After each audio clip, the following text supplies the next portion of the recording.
thank you for doing this, Mo. Well, it's a pleasure. And thank you for getting us here, because I traveled the entire road with Marissa. This was part of a completely shared vision between the two of us to get, and when she told me of your input, throughout the entire way of this process, I was like, this is a very special man. So I just want to thank you from the bottom of my heart. It's all selfish on my part.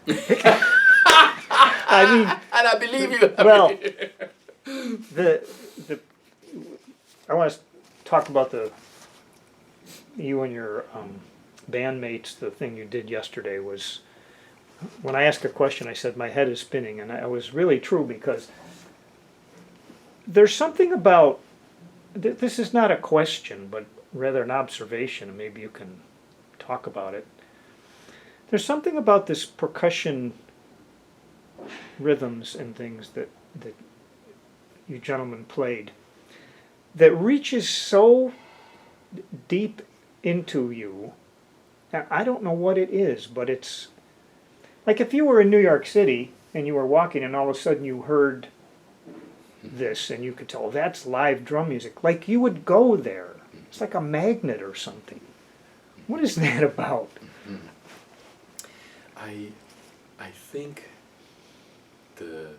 think the drum has the ability to reach deeply into your soul. That's the power of that vibrating membrane and that piece of wood, It has the power to call you. And there's something spiritually that we respond to, that people respond to, just like you're saying. You hear these drums and there's something that you want to go and visit it. You want to be in the presence of that. And I think it's a very primal call to the deepest part of our being, because we're all connected to that somehow or the other. Philosophically, you could say, okay, this is a membrane of phone. There's a membrane vibrating here. We come through a membrane into life. That it is a membrane that beats, in the womb. We are surrounded by that membrane. So somehow or the other, we are connected, both biologically, from the time of our creation, the time of intention, to this membrane of some kind of link, some kind of spiritual link from where we came from. And the drum has access, or the drum reminds us of that connection, of that place where we come from. I've seen in Trinidad, there are people, and we have a very, very strong drum culture in Trinidad. And I've been to concerts in these big halls, people come in all their suits, all suited up, and we were a British colony for over 150 years, a Spanish colony for over 300 years, etc. And people will speak and dress in a very very European way, and that drum would play in that concert hall, and people would start to, dressed up in the finest of finds, you know what I mean?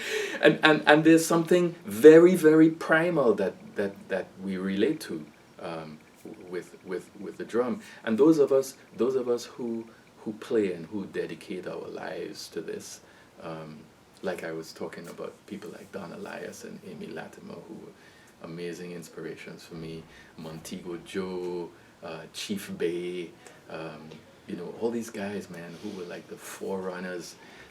And then in Trinidad, there was a drummer by the name of Andrew Bedeau.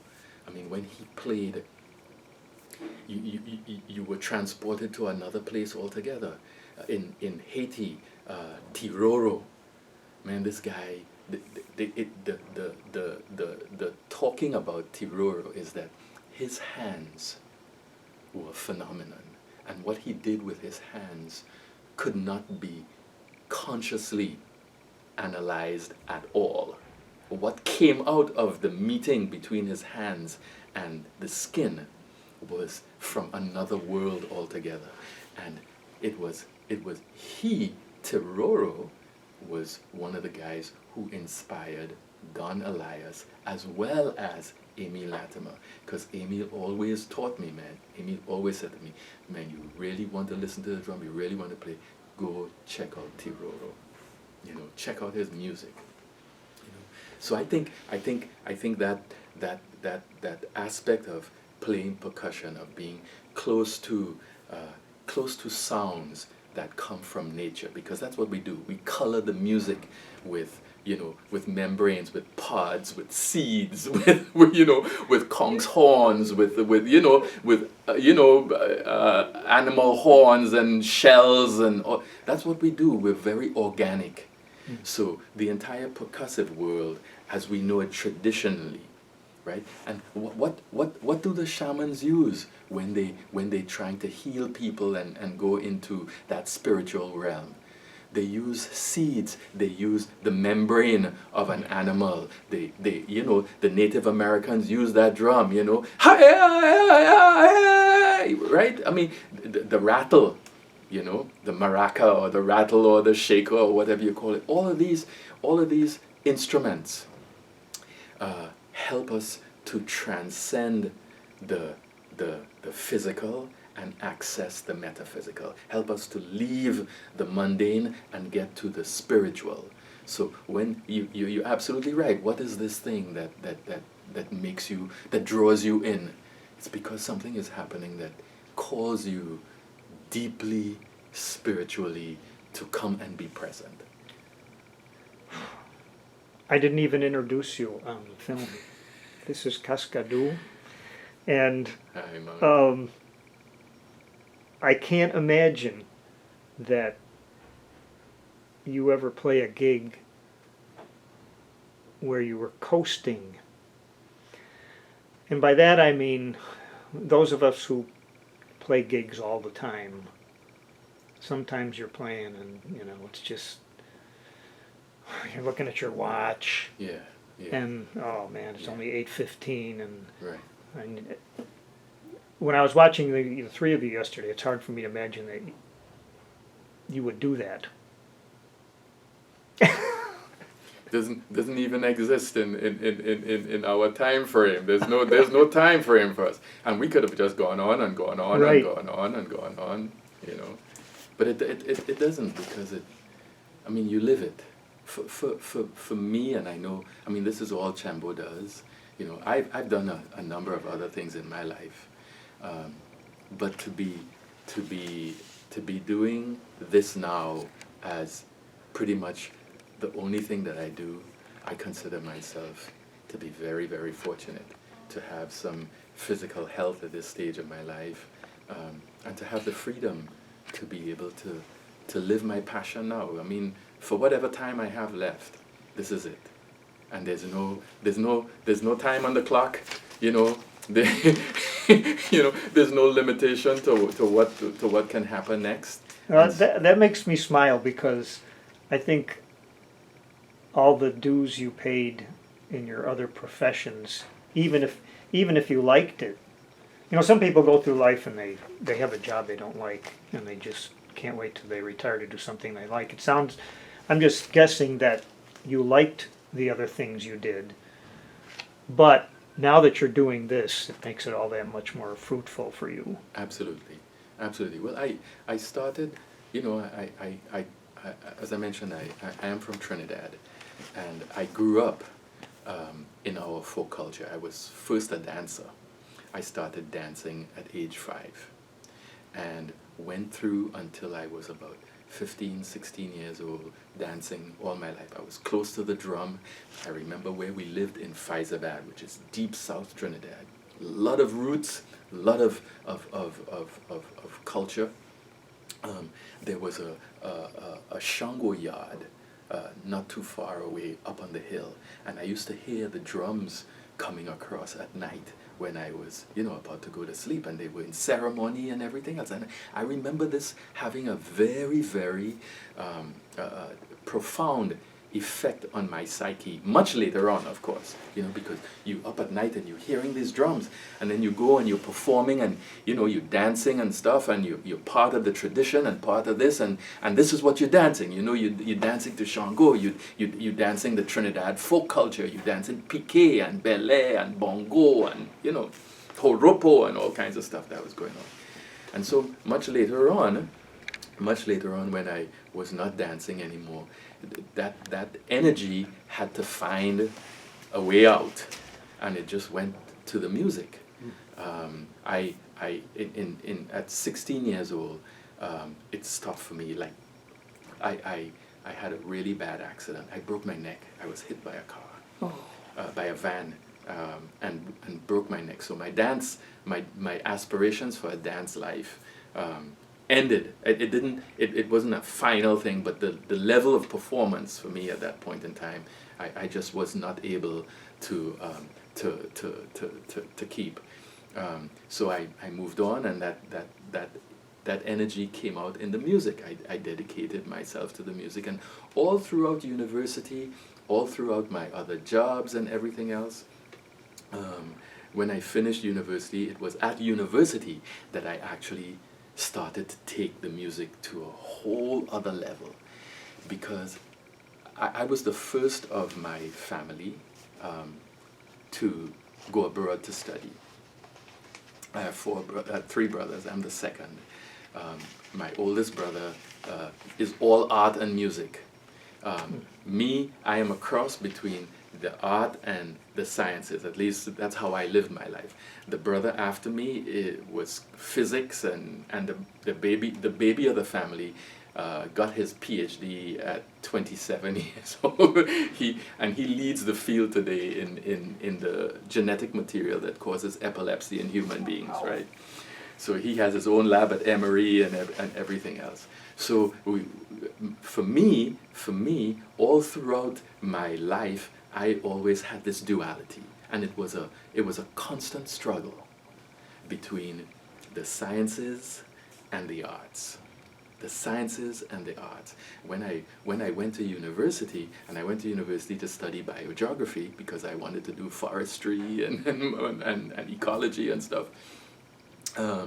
At York University, there was a Caribbean performing group on the campus, and I figured since nobody here knew me, I would try and, you know, see if I could get back to a little bit of dance and everything else. And it so happened that the guy who was leading that knew of my performances in Trinidad, because he had seen me perform with one of the biggest dance companies and all that type of stuff. Knew that I was close to the drum, and a buddy of mine who was there encouraged me to start playing percussion. I used to play guitar, I had played trumpet, I had done all kinds of other things. And this thing started to get me deeper into myself. The whole realm of percussion, being introduced to the congas, not from the folk drum perspective of what we do in Trinidad and everything, which, you know, which is commonplace and sacred in its own right, but to actually dedicate some time while my head was in academic mode, to consciously undertake the study of percussion, go to class and do orchestral percussion and read pieces by, you know, by these contemporary composers for percussion and everything, hand claps and, you know, all that type of stuff and everything else, made a world of a difference. And as I started going deeper and deeper, I started finding myself more and more and more and more. And I was a lost Caribbean son in a sea of Toronto, and I had never experienced winter before. I had never been among so many people who did not look like me before. You know, it was culture shock, it was everything, and I was really trying to find myself. And I think this really brought me around. And throughout the rest of my university life, I continued playing music. When I returned to Trinidad and I started working as a marine biologist, marine research biologist, I had the opportunity to continue to play music because I was probably one of the few percussionists, or maybe the first even, to return to Trinidad, having studied outside and having had the influence of the breath of jazz and playing out and working as a percussionist with stuff hanging all over you, and having had the experience to see guys like Don and to study with Emile Latimer and everything else.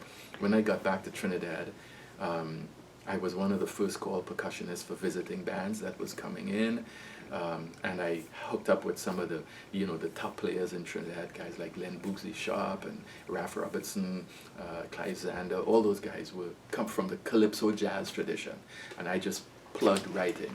When I left and I came here, came out to live in New York, all I wanted to do was to play music. I didn't want to do anything else, but I didn't have any means to make a living, because in Trinidad, your entire support system is there. You might be a big fish in a little pond. You get to New York, and there are guys going all around you. You know what I mean? So I had to go back to study. So in Trinidad, you were holding down a day gig, and I was doing as much as a marine research biologist as I was doing as a musician. My life was completely split between music and a full-time research appointed job, for which I got United Nations fellowships to travel and study. My specialty was in seafloor ecology. Was the spirituality that you talked about yesterday, that's connected to this percussive music, was that spirituality a part of your life at that point? Yes. My desire to leave Trinidad and follow the path of the drum was actually prompted by my ancestral awakenings. They are the ones who told me, you must leave Trinidad. You cannot do what you have to do here. You must leave, and you must follow the sound of the drum. Monk, I left one of the biggest paying jobs for a young scientist. I left one of the highest paying seats in the music world in our small island. I packed my bags. My parents thought that I was crazy. Son, where you going? I'm going to New York. What you gonna do? I don't know, but I want to play music. How you gonna live? I don't know, but I will find a way. I left the island on May 15, 1984.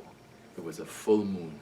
To be in New York on May 16, which it was my birthday. I would turn 27, I believe, or 27, to start a new life. And that's how I came. I had to jump. I had to jump, and I had to find my wings. And if this spiritual calling was going to be as great as I had experienced it in my time in Trinidad and growing up, etc., then I knew that it would provide me with the wings and the courage and the sustenance to be able to do what I had to do. I'm not sure if I can phrase this question correctly, but if you had this spiritual calling, would there have been another way to pursue that call without being a percussionist? In other words, could you have become a priest within that religion as opposed to following the percussion path? I'm sure. I'm sure there are people who've done it. Yeah. But for me, and for everybody, the path is different, right? For me, it really happened in my relationship with the drum. And interestingly, the drum that I was hearing, which I didn't know, was bata. And I remember specifically when I went to when I left Trinidad, I went straight to Emile Latimer in Buffalo. Emile had set up a room in his house for me. I mean, decorated with Africanisms all around. I mean, you should. I listen. And I came to Emile. I stayed with Emile for a month until, and Emile was not the kind of person who would sit you down and teach you. Okay, the left hand is what's doing this, and the right hand is what's doing this. You know that this is no. Emile was about being a drummer is a life experience. This is what you do because this is your soul. Emile didn't sit down and practice. No, Emile lived that drum every single day. So every day we would get up, we would have breakfast, we would do meditation, etc., and we went out to work as drummers. And he carried me to every gig, everything that he was doing, whether it was he was playing for dance class, whether he was playing for kids, whether he was leading a drum circle, whether he had a gig that night at the club, etc. I was attached to Emile's right side. Drum in tow, and we went. And I left there a month later after I had had a vision and a dream that there was this entire lineage of drummers that I was supposed to come into contact with on my path. And I saw them all, Monk. I saw every single one of them in the dream who I would have to connect with. And I told Amy, I got up and I told Emile about the dream. And Emile said, brother, it's time for you to go. You got to get to those people. And I left. And from Emile, I went to New York. And I went to take a lesson at Drummers Collective in New York. And the lesson I had, I didn't even know who the guy was. His name was Frankie Malabe, at the time, one of the greatest congueros. Amazing conga, bata, percussion player. And I'm sitting down there with Frankie. And the drums between us, Frankie's like sitting where you are, I'm sitting here, and there's this drums between us, etc., right? And before Frankie does anything, Frankie says to me, what is it that you're looking for? He says, because you're on a mission. You're on a spiritual mission. This is how I connected with Frankie. And I said, I was shaking. I was shaking because I had never sat in the presence of anybody who told me something about what came deeply into my consciousness, as part of my journey. And so Frankie says, you have to study this drum. He says, we're going to start here, but I am doing a gig this weekend, and I want you to come. So I told him, I said, I have to follow the sound of bata. He says, come to the gig. I go to this gig, and it is the first time I am in the presence of bata players, right? Full-on ceremonial dancing and everything. It's at the McBurney Y on 23rd Street in New York, etc. It's a performance, right? But the dancers are ceremonially dressed and everything else. I mean, I had experiences in Trinidad, but this was different, right? I'm in a different headspace now. And Frankie introduces me to the gentleman who had actually put on the entire performance, right? I get introduced, and of course I'm wowed by the bata and everything else. Completely. The dances, you know, Elegbara, Yemoja, etc. The divinities are dancing and everything else. And I get introduced to this gentleman, and I told him that, you know, I'm here in New York, and I want to study. I'm looking for a teacher. So he says, well, you know, come over to my studio, you know, on Monday, etc. I go over to his studio, and I'm sitting down, and we're sitting down, and again, Monk, like where you're sitting, and there's drums between us, right? And I'm here, and I'm getting ready, and I'm looking down at the drums, and then I look up, and I see this guy's face as one of the guys that I saw in my dream. And I shout out to him, "Stop! Stop! Don't move! Don't move!" I'm freaking out, right? I'm completely freaked out at this point in time. I'm sitting there, and I'm like, don't move, don't move. And tears are welling up. My whole face has gone into, I'm in this other place altogether, right? And I'm sitting down there, and I'm like, don't move. And I'm tears running down my face, you know. And I said, it's you. And I'm talking to him, and I'm saying, I saw you in my dream. I saw you. And it was Montego Joe, you know. Montego was one of those classic Caribbean percussionists, man, who had made it, you know, on sort of on the big stage with guys like Babatunde Olatunji and you know, Chief Bay, and you know, I mean, it was that era, you know, the 50s, 60s, etc. And Montego had, you know, was one of those musicians who had played, you know, as a percussionist. He was a drummer, you know, a set player. He played set and everything. As he played with and toured with Hamlet, Bluet, and all these guys and everything. And I'm sitting down with the guy. I don't know him, you know. I don't know anything about him. I just know I saw you in my dream. You're the one. Don't move. Don't say a word. How did he react to that? He freaked out. He couldn't move. He was paralyzed. And of course, you know, I get on the phone after that, and I call Emil, and I said, Emil, you wouldn't believe this, you know? And I told Emil, I was like, I met two of the guys already, because Frankie was one, and Frankie took me under his wing. And Frankie started teaching me. Frankie said, look, I want you to come up. This is where I teach up here. I think it would be much better for you to come up here.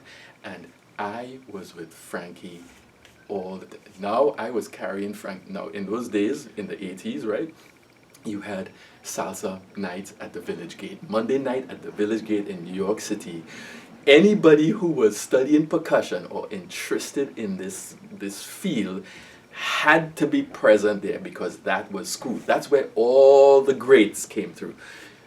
Francisco Aguabella, Mongo Santa Maria, Carlos Patato Valdez, Tito Puente, Celia Cruz, you know, I mean, all of the people, Papo Papin, I mean, everybody came through there and played. And you had to be there. And Frankie used to work with all of them. So Frankie would give me his drum to carry so that I didn't have to pay. I would come in, you know, carry Frankie's drum. And I would carry and Frankie playing with everybody.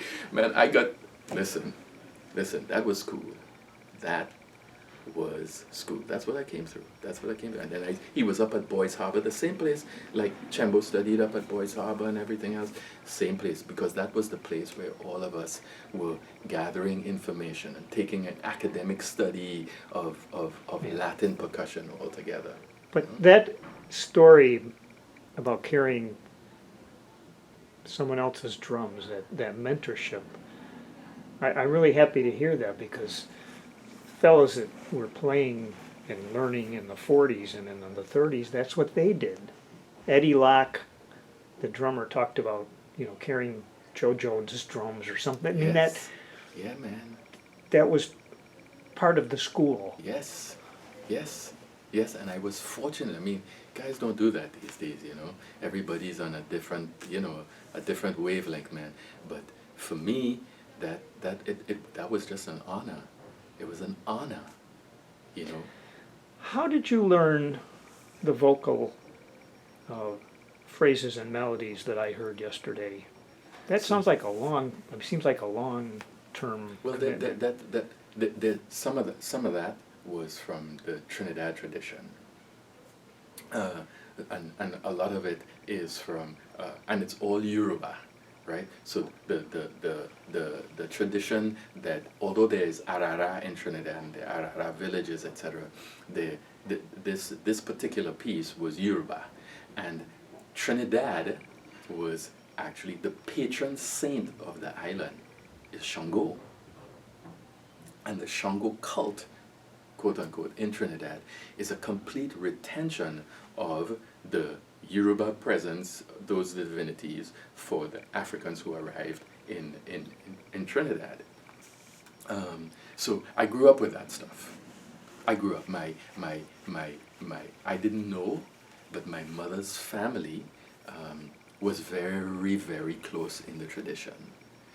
There were high priestesses in the tradition from my mother's side of the family. And when I started becoming aware, they were the ones who were guiding me. It was those ancestors, I can identify them, that were guiding me all together. And you know, and I realized that that my path was one in which I had to really do. My life was about a journey of self-discovery through the people who had come before me, so that much later on in life I went and found my father's side of the family in Martinique and in France, and you know, and I just started, you know, gathering information about who I was and where I came from. And I realized that, you know, the thing, that it wasn't just a curiosity. It was the music that led me there. Because as I got into the percussion world, there were certain flavors that just meant so much to me. Everything, you know, you inject this color into the music as a percussionist. But I didn't stay in one vein. I went into the Middle Eastern vein. I went into the North Indian and South Indian vein. I went into the Brazilian stuff. I went into the West African stuff. Yesterday I sat in on the West African class here and knew the pieces that they were playing, Agbeko and Gahu and everything else, and you know, vowed with Lydia to come back and, you know, spend some time with the kids and everything else, because I had studied that stuff. So I went into, and I guess part of it is that I am the child of a confluence of global and traditional bloodlines. I am a product of the world, not of one group of people. I am a product of all kinds of bloodlines that have come together. And the thing that helped me to discover that even more was the music. Because when I pick up a Middle Eastern tambourine and I play it, there's something that is speaking to me. When I go to frame drums and I play frame drums and I study and I connect with people from Istanbul and from Syria and stuff. Because my grandfather on my mother's side was Syrian Lebanese. I never knew him. I never met him. But when I remember distinctly when I discovered the percussive realm of the Middle East and Syria, I had my grandfather came to me in a dream.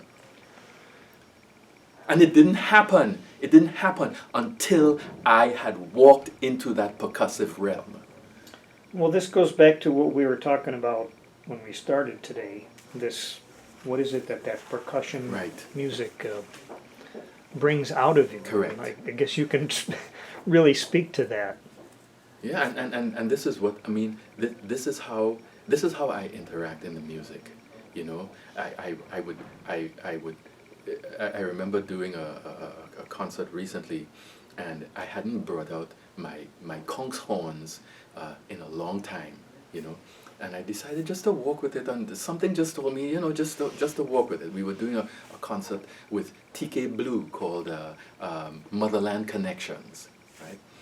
And when it came time for the solo, instead of doing a conga solo, I just knew something just guided me, pick up the conch horn. And I did a solo on the conch horn. And that horn, I remember as a little boy, my family would get away every summer, and we would go spend some time on a beach that my mom and dad really loved, called Mayaro, which is on the southeast coast of Trinidad. And we would rent a place and we would stay there for the whole summer. But the entire thing about that was that early in the morning, you would hear the conch horn blowing to call the fishermen to come to go out to fish. And then from the boat and from the land, you would hear these conch horns going back and forth when the fishermen were coming back in, because what they were doing is they were calling the villagers to come and help pull in the seine nets, right? And so we would get up and we would go and we would be hauling in nets, and you know, everybody's pulling seine and everything, and tons of fish coming in. I mean, that was life. Later on, as I grew up and I learned more, you know, that horn was actually a symbol of the freedom and the power and another level of communication among the maroon slaves, especially the maroons in the cockpit country of Jamaica. They called it a bang.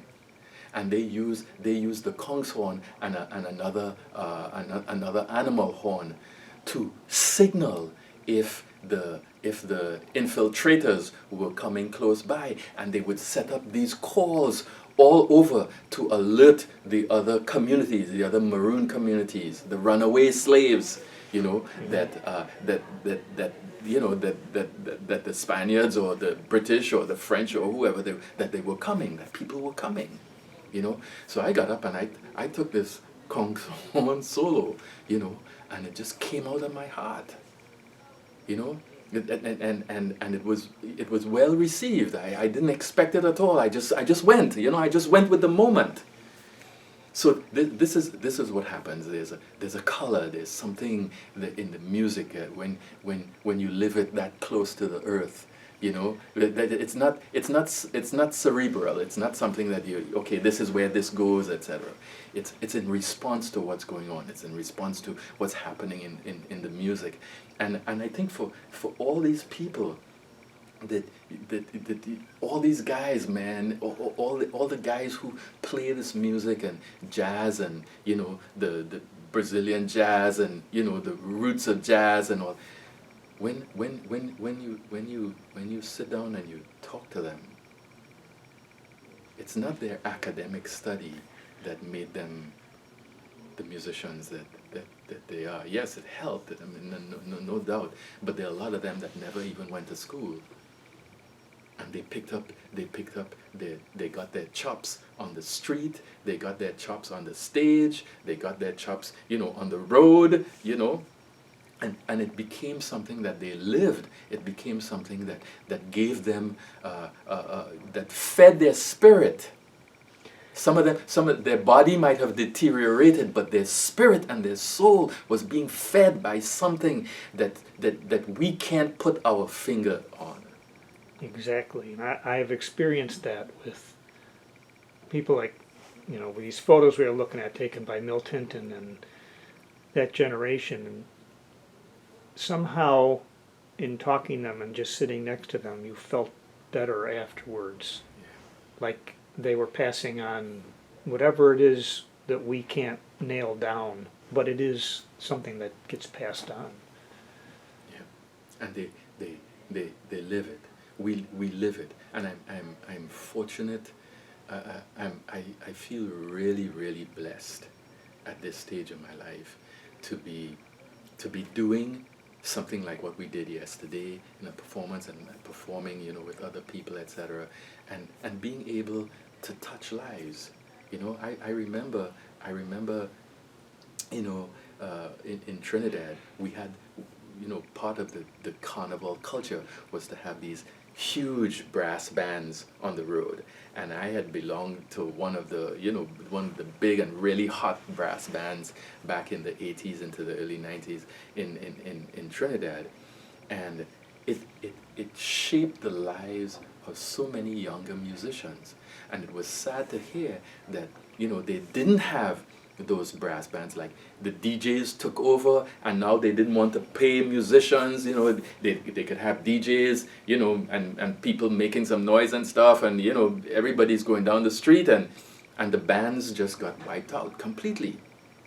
And I was happy to hear a young musician saying recently that he's trying to revive this, because his musicianship, his love for music, came from hearing these big brass bands on the road during carnival, and he wanted to play his trumpet. He wanted to be part of that section, you know. And where we go today and where we play today, you have no idea of whose life you are going to touch, in what way you're going to touch that life, and that's a gift that we have been given.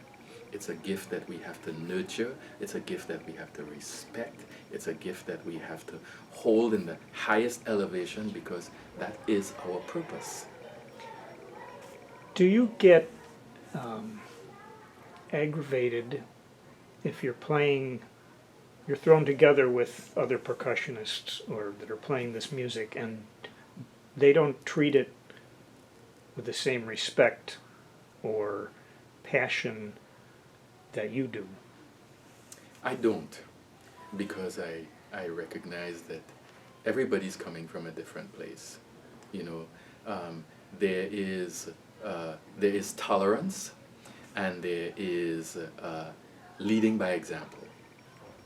And I always believe that if your character and if your composure can speak for you in what it is you are doing, then somehow or the other you're going to touch that life, and people are going to remember and take something with you.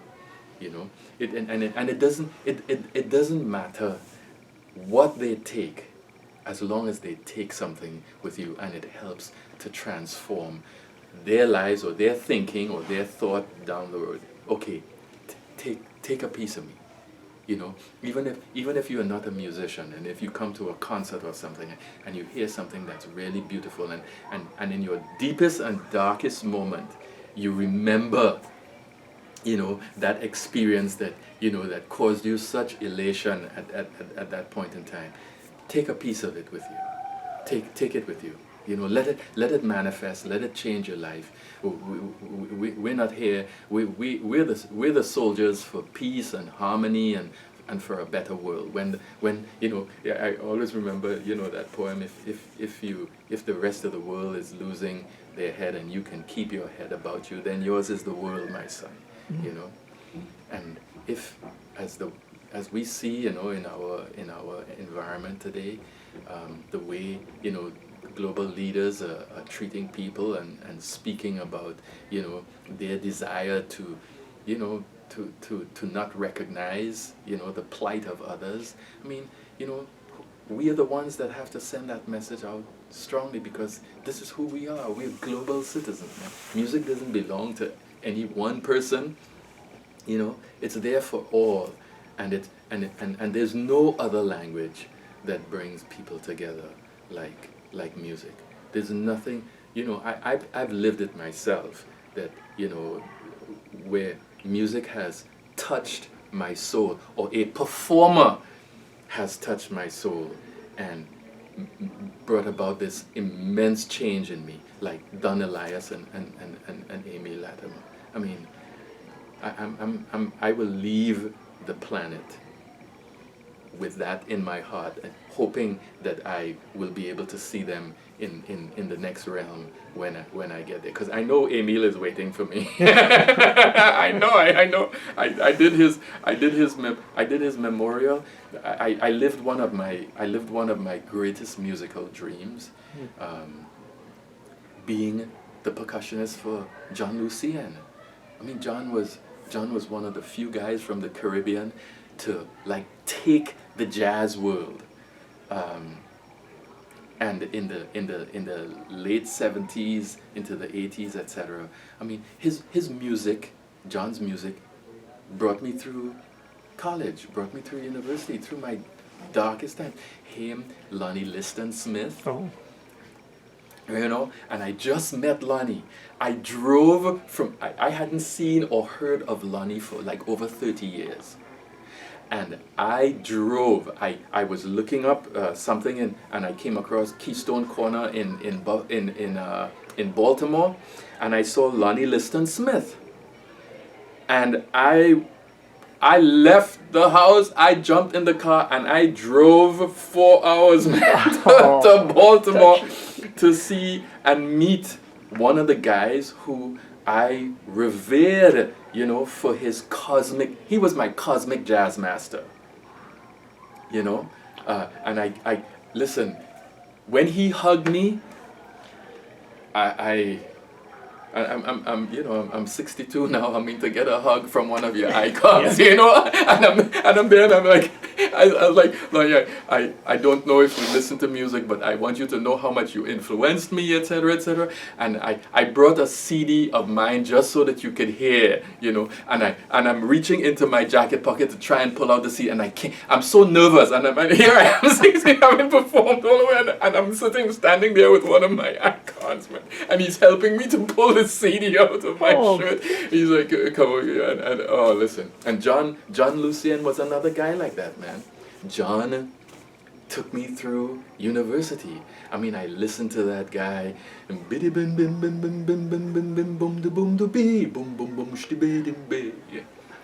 know,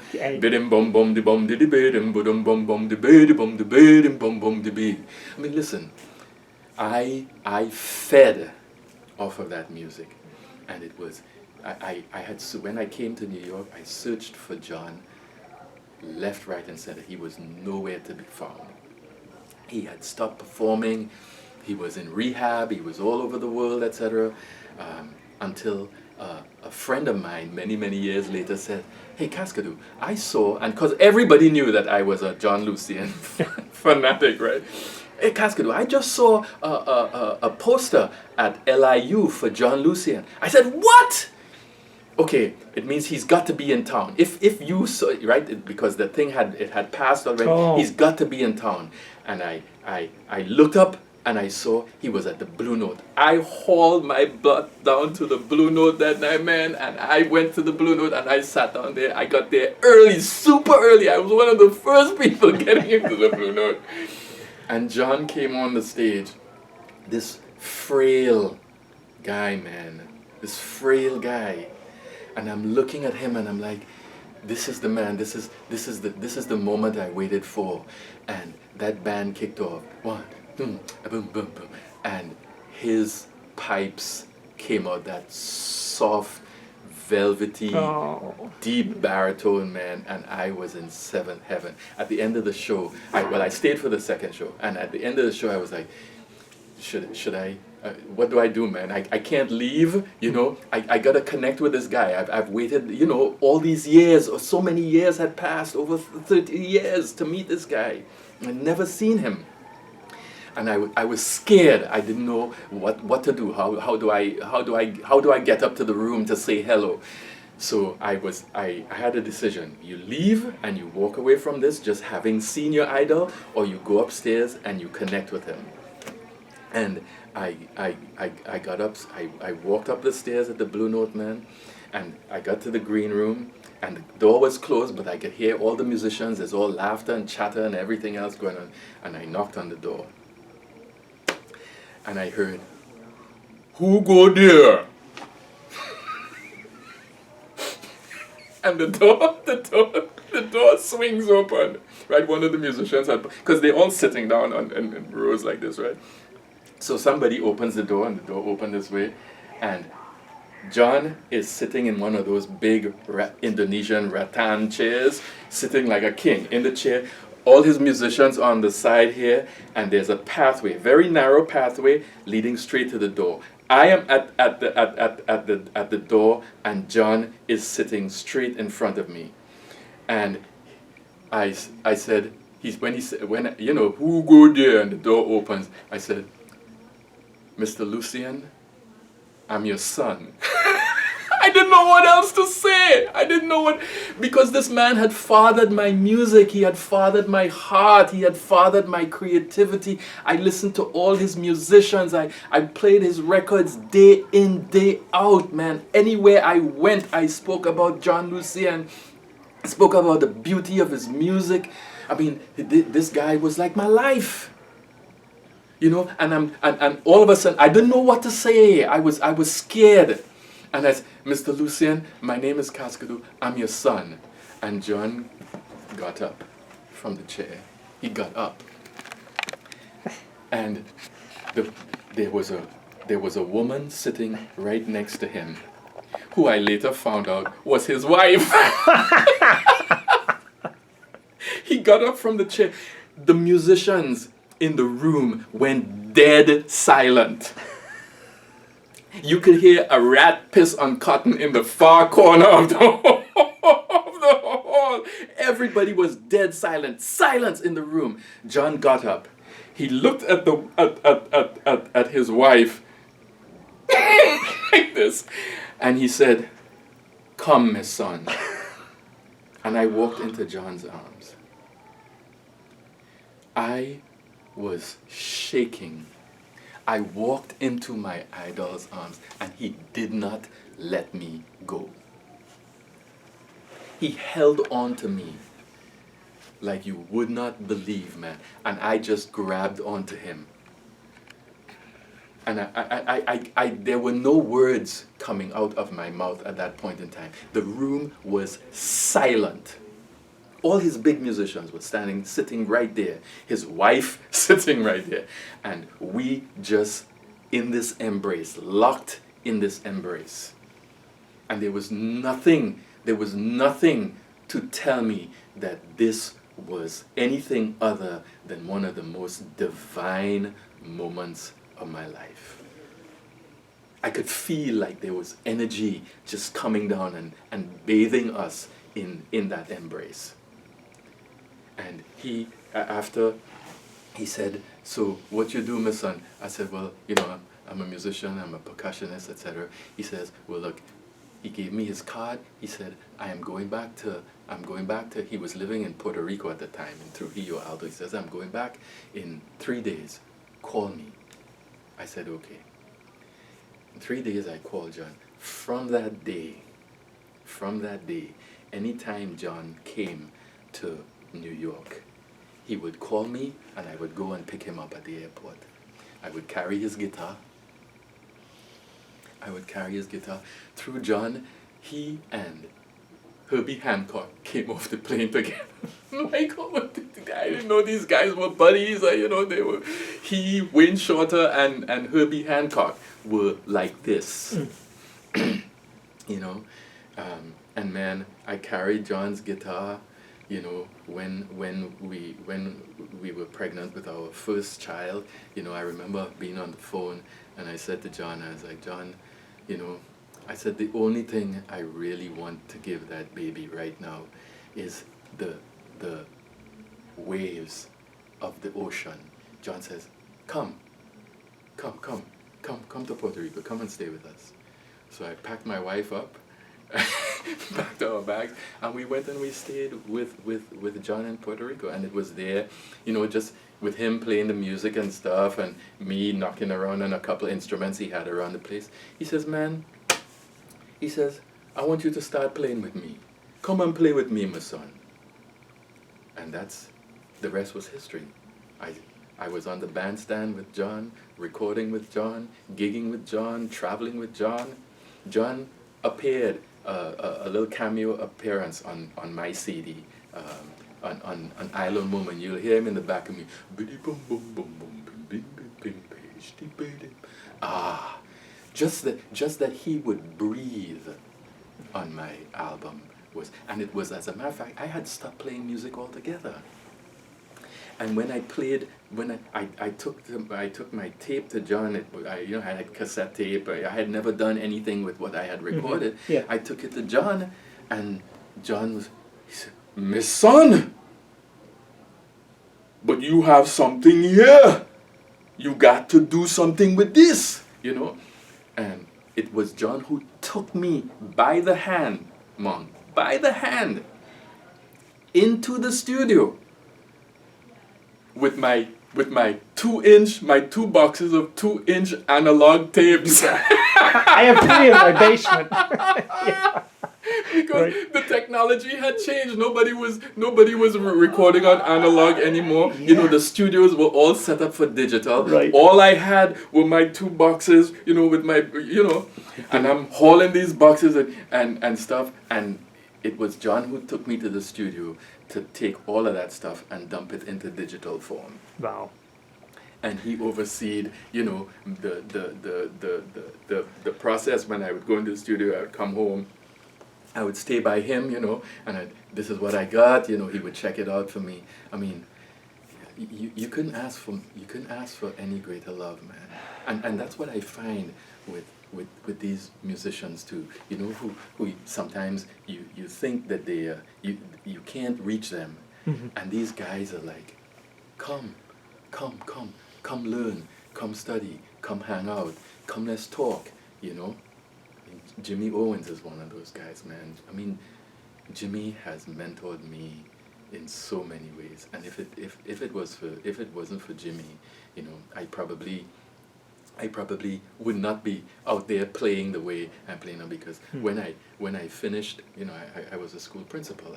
I founded a school in Bedford-Stuyvesant, the first charter school of the New York City Department of Education, which I ran for like about 16 years. And when I was finished with that, and it almost took me out, I was really sick and everything, I called Jimmy and I said, Jimmy, because I always stayed in touch with Jimmy throughout the years, and I said, Jimmy, I'm finished, man, I'm tired of this thing, I'm not well, the school has taken me out, it's going to take me a while to recover and everything else. And Jimmy says, come, man, come, let's go play music. And he put me on the bandstand right away. And I think part of that is that Jimmy also knows how healing that music is. And he told me stories of so many of the guys, man, like Lionel and all that, who was so sick, but you put them in front of their instrument and something takes over. And that, for that moment, that hour, that time, that energy is so healing. It's so powerful. It keeps them alive. It keeps you young. It helps you to forget the pain. It helps you to forget your suffering. It helps you, you communicate with people, and people give back, whether it's in the applause or whether they come up to you and they say hello, or they want to touch you, or they want to, they want some, it makes you feel, like life is really worth living in spite of the suffering, and that's the human condition, right? We're not separate from our suffering. Part of our life is we're going to go through hardships, whether it's physical, or otherwise, But there's something that this music brings that helps you to overcome some of your deepest and darkest challenges altogether. And that has to live in the spirit. That has to live in the spirit. That was extremely eloquent, and I had 18 questions to ask you. So this means you have to come back to Hamilton College for part 2 of our interview. Thank you. I'm just fascinated just to listen to you talk, and I'm reminded of I was able to do 2 sessions with John Hendricks, and he has the same positive have the same positive vibe that you do, and I most appreciate you making me feel better today. Let that spirituality be praised. That's Right. that's our gift that we share. Right. You know, and as many people that can be part of it, that's what the mission is now. You know, till the end of the days, whenever that is. Okay. You know, so I would be happy to come back. And thanks for having me. All right. Thank you so much. Thank I you. appreciate it.